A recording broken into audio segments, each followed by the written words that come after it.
Semaine 1, jour 3. Bonjour et bienvenue à Dieu au quotidien, notre série d'études méditatives sur la lettre de Paul aux Philippiens. Aujourd'hui, nous examinerons ensemble les versets 8 à 11 du premier chapitre.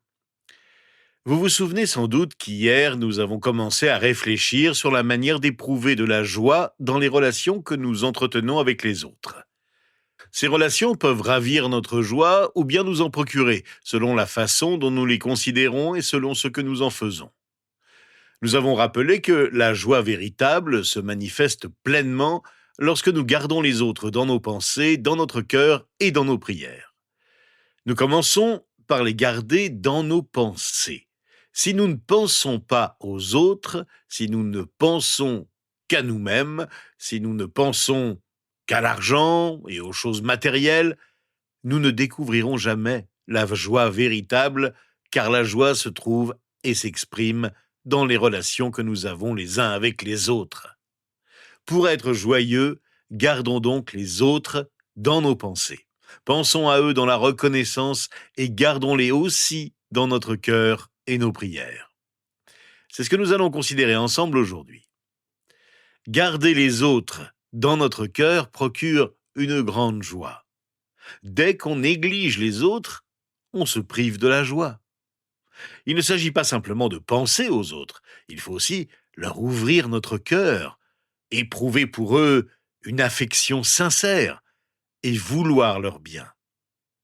Certains, par peur d'être blessés, par crainte de gaspiller leur énergie ou bien par égoïsme, s'isolent des autres. Mais ils ne se rendent pas compte que la joie de la communion avec les autres leur échappe. Paul portait les chrétiens dans son cœur.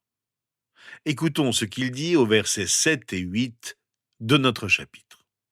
« Il est juste que je pense cela de vous tous, parce que je vous porte dans mon cœur, vous qui participez tous à la même grâce que moi, aussi bien dans ma détention que dans la défense et l'affermissement de l'Évangile. En effet, Dieu m'est témoin que je vous chéris tous avec la tendresse de Jésus-Christ. » Les Philippiens ont été solidaires de Paul de plusieurs manières. Ils l'ont soutenu financièrement. Ils l'ont accompagné dans sa mission d'évangélisation. Ce partenariat volontaire et spontané a créé entre eux des liens forts et une affection profonde, durable. Il est donc juste que Paul leur confirme que Dieu mènera à bien l'œuvre qu'il a commencée en eux. Quelles que soient les circonstances dans lesquelles Paul et les Philippiens se sont trouvés, leur joie est restée entière parce qu'ils se sont tous concentrés sur la grâce de Dieu. Paul a été très affecté dans son ministère par ce qu'il appelait une écharde dans le corps. Mais nous lisons dans sa deuxième lettre aux Corinthiens, au chapitre 12, verset 9, que Dieu a répondu à ses prières en lui disant « Ma grâce te suffit ». La grâce de Dieu lui a permis de persévérer malgré sa souffrance physique. C'est à cette grâce même que les Philippiens participaient. La joie qui est en nous ne dépend pas de notre condition physique ni des circonstances. Elle était le partage des Philippiens comme de Paul. Qu'ils soient persécutés ou emprisonnés à cause de leur foi et de l'annonce de l'Évangile ou non, leur joie ne les quittait pas, car ils savaient qu'elle provient de la grâce de Dieu. C'est dans la collaboration que la joie trouve toute son expression. On comprend pourquoi Paul portait les Philippiens dans son cœur. Leur collaboration va loin, ils défendent et affermissent ensemble l'Évangile. C'est ensemble qu'ils cherchaient à la comprendre pour mieux la vivre et mieux la communiquer aux incroyants. La Bible du Sommeur traduit ce passage ainsi.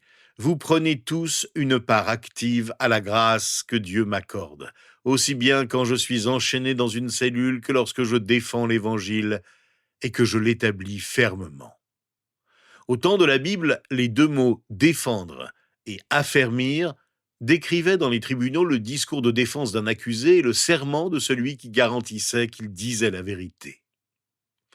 Tout en défendant sa cause au tribunal, l'apôtre Paul annonçait l'Évangile. Il édifiait tous ceux qui l'écoutaient en les encourageant à comprendre la vérité de la bonne nouvelle et à l'appliquer. Les Philippiens étaient solidaires de Paul, et Dieu a manifesté en eux la grâce que Paul a reçue. La communion est une autre manière de porter les autres dans notre cœur. Nous utilisons souvent ce mot, mais que signifie-t-il? Quelle différence y a-t-il entre l'amitié et la communion? Beaucoup diraient qu'il n'y en a pas. L'amitié se vit en dehors de l'Église et la communion dans l'Église. Ce n'est pas ce que la Bible enseigne. Pour elle, la communion est un lien plus fort que l'amitié. Elle implique un engagement commun qui dure toute la vie et dans l'éternité. La différence principale réside dans sa source. La véritable source de la communion est différente de la source de l'amitié. La source de l'amitié est une affection réciproque profonde entre des personnes qui s'entendent bien ensemble. Elles se ressemblent et s'assemblent, elles aiment être ensemble. Mais la source de la communion, nous confie Paul, est l'amour que nous porte Jésus-Christ lui-même. Elle est enracinée en lui. Dans la culture grecque, l'idée d'affection ne se limitait pas à aimer quelqu'un de tout son cœur. Les Grecs pouvaient ainsi mentionner d'autres organes du corps comme les intestins, les tripes ou le foie. Le terme grec que Paul utilise pour exprimer cette affection est le mot tripe. Quand on dit qu'on aime quelqu'un de ses tripes, on engage tout son être dans la relation qu'on a avec lui. Paul aime les Philippiens de cet amour profond quand il leur dit qu'il les chérit tous avec la tendresse de Jésus-Christ. La Bible du Sommeur l'exprime ainsi. « Je vous aime tous de l'affection que vous porte Jésus-Christ. » L'affection que Paul porte à l'égard des Philippiens est la même que celle de Jésus-Christ. Elle vient de lui. Jésus a de l'affection pour nous. Il veut que nous soyons là où il est. Il se réjouit de notre présence avec lui. Cette affection se communique entre chrétiens. Paul manifeste ce même type d'affection avec tous les Philippiens comme avec l'ensemble des chrétiens. Voilà ce que veut dire porter les autres dans son cœur. Nous gardons les autres dans nos pensées, nous les gardons aussi dans notre cœur et nous les gardons enfin dans nos prières. La prière pour ceux que nous aimons et auxquels nous pensons augmente notre joie. Penser aux autres, aimer les autres, prier pour les autres, tout cela contribue à nous rendre plus joyeux. C'est dans la réjouissance que nous portons les autres dans nos prières, car nous savons que Dieu nous entend quand nous lui parlons. Nous savons qu'il nous aime et que c'est lui qui nous donne la force d'aimer. La prière pour les autres augmente notre joie. Nous les aimons en Christ, l'auteur de notre joie. Alors que nous réfléchissons ensemble à cela, pourquoi ne pas prier en même temps pour ceux que vous portez dans vos pensées et votre cœur et poursuivre vos prières pendant la journée? Paul déclare au verset 9 de notre chapitre « Voici ce que je demande dans mes prières, c'est que votre amour augmente de plus en plus en connaissance et en pleine intelligence. » L'amour qui n'augmente pas est un amour qui se meurt. Mais il n'augmente pas n'importe comment. L'amour dont Paul parle n'est pas fait de sentiments seulement, car les sentiments sont fondés sur ce que nous ressentons. Ils peuvent changer et s'évanouir avec le temps. Non, le véritable amour, celui qui demeure, est fondé sur la connaissance et l'intelligence. Comment acquérir la connaissance? En recherchant ce que les Écritures nous enseignent, en agissant pour le bien de ceux que nous aimons, quelles que soient les situations dans lesquelles ils se trouvent. L'amour n'est pas passif. Il s'exprime dans l'action, en faveur de ceux que nous disons aimer. La pleine intelligence, ou le discernement dont Paul parle, nous aide à aimer les autres en considérant la situation dans laquelle ils se trouvent. L'amour fou n'a pas sa place dans nos relations avec les autres. Il est dirigé par nos passions et ne dure jamais. L'amour véritable se développe en toute intelligence et se manifeste avec tact. On le reconnaît à la manière dont on se conduit avec les autres. Aimer comme Jésus aime est un apprentissage. Paul sait par expérience qu'il n'est pas facile d'aimer de cet amour-là. C'est pourquoi il prie pour tous les Philippiens et qu'il les invite à suivre son exemple. Au verset 10 et 11, Paul continue en disant « Pour que vous puissiez discerner ce qui est essentiel. Ainsi vous serez purs et irréprochables pour le jour de Christ, remplis du fruit de justice qui vient par Jésus-Christ à la gloire et à la louange de Dieu. » L'amour ne se développe pas n'importe comment. Paul prie pour que tous les chrétiens de Philippe comprennent le commandement de Dieu, celui de nous aimer les uns les autres. Paul désire que les Philippiens apprennent à discerner ce qui est important dans leur relation et ce qui ne l'est pas, ce qui est le mieux et ce qui ne l'est pas. C'est ce qui les réunit qui compte vraiment, et rien d'autre. Ils se réunissent et s'unissent pour adorer Dieu ensemble, pour le servir en servant les autres.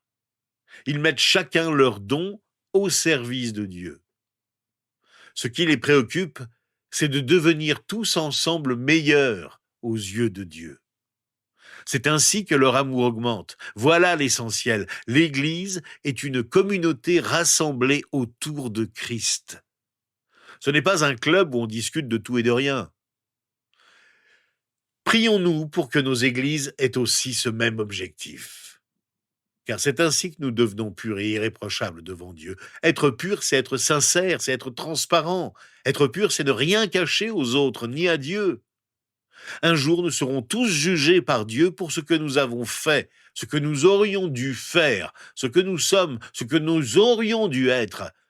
Paul prie donc Dieu pour que tous les Philippiens, sans exception, développent la pureté pour devenir irréprochables devant Dieu le jour où Jésus-Christ reviendra. Pour mieux le faire comprendre, Paul se sert de l'image de l'arbre qui porte du fruit, le fruit de justice qui vient par Jésus-Christ à la gloire et à la louange de Dieu. Les œuvres bonnes que nous accomplissons sont celles que Dieu a préparées pour nous. Sans l'intervention de Jésus-Christ dans nos vies, nous serions incapables de produire ce fruit. Paul le rappelait dans sa lettre aux chrétiens d'Éphèse, au chapitre 2, verset 10. « Nous avons été créés en Jésus-Christ pour des œuvres bonnes que Dieu a préparées d'avance afin que nous les pratiquions. » Nous sommes des serviteurs qui pratiquons les œuvres bonnes de Dieu. Ces œuvres sont justes. Dieu les accepte car c'est lui qui les produit en nous. Lorsque Jésus reviendra sur terre, tout ce que nous avons fait de bien servira à glorifier Dieu et à l'adorer. Dieu nous a créés pour sa gloire. Ce que nous devenons tous progressivement, c'est-à-dire des serviteurs de Dieu purs et irréprochables, nous le devons à la grâce de Dieu qui abonde en nous. Tout vient de Dieu et tout lui revient. Passons quelques moments en prière et remercions Dieu pour l'œuvre qu'il a commencée en nous. Seigneur, Dieu de l'univers, toi qui as tout créé, nous sommes émerveillés par la grandeur de tes œuvres. Nous te remercions de nous avoir créés et d'avoir pensé à nous avant même d'avoir été conçus. Merci d'avoir préparé d'avance les œuvres bonnes que nous pouvons accomplir. Nous sommes heureux de faire partie de ton plan. Qui sommes-nous, Seigneur, pour te servir? Qui sommes-nous pour que tu prennes soin de nous? Nous te demandons pardon, car il nous arrive si souvent de penser égoïstement à faire ce que nous voulons faire pour nous, sans réfléchir à ce que tu veux que nous fassions pour toi. Pardonne-nous quand nous voulons n'en faire qu'à notre tête. Nous voulons t'aimer davantage Augmente notre amour pour toi et pour les autres. Aide-nous à mieux comprendre ce qui est important à tes yeux, à mieux saisir le sens de tes enseignements dans ta parole, pour que nous puissions mieux les observer avec discernement. Renouvelle notre intelligence. Nous voulons nous laisser transformer par toi pour mieux te servir. Fais mûrir le fruit de nos œuvres. Qu'elles te soient toutes dédiées. Purifie-nous et rends-nous irréprochables, car nous voulons vivre avec toi pour l'éternité, toi qui as tout fait pour nous consacrer au Père à jamais. C'est dans ton saint nom que nous te prions. Amen. Rejoignez-nous demain, nous allons examiner ensemble les versets 12 à 19 du chapitre 1 de la lettre de Paul aux Philippiens.